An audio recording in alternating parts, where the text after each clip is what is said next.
جسم کے اندر کوئی پھوڑا یا گوشت کوئی خراب ہو جاتا ہے، فاسد ہو جاتا ہے، اس سے پھر کینسر بنتا ہے۔ جب بندہ روزہ رکھتا ہے تو انسان کو جو بھوک لگتی ہے تو یہ جسم، انسانی جسم خود ہی ان فاسد مادوں کو کھانا شروع کر دیتا ہے۔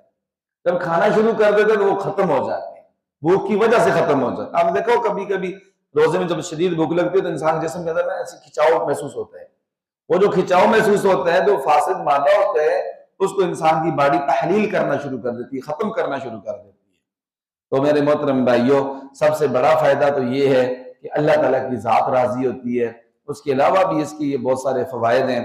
اللہ تعالیٰ سے دعا ہے اللہ مجھے، آپ کو، ہم سب کو، ہمارے مردوں کو، ہماری عورتوں کو، ہمارے جوانوں کو، ہمارے بزرگوں کو، ہمارے بچوں کو، سب کو، یہ تو دیکھیں اتنا پیارا ٹھنڈا موسم اللہ تعالیٰ نے بنا دیا ہے۔ اللہ تعالیٰ ہم سب کو سائے روزے رکھنے کی توفیق عطا فرمائے۔ وآخر دعوانا ان الحمد للہ رب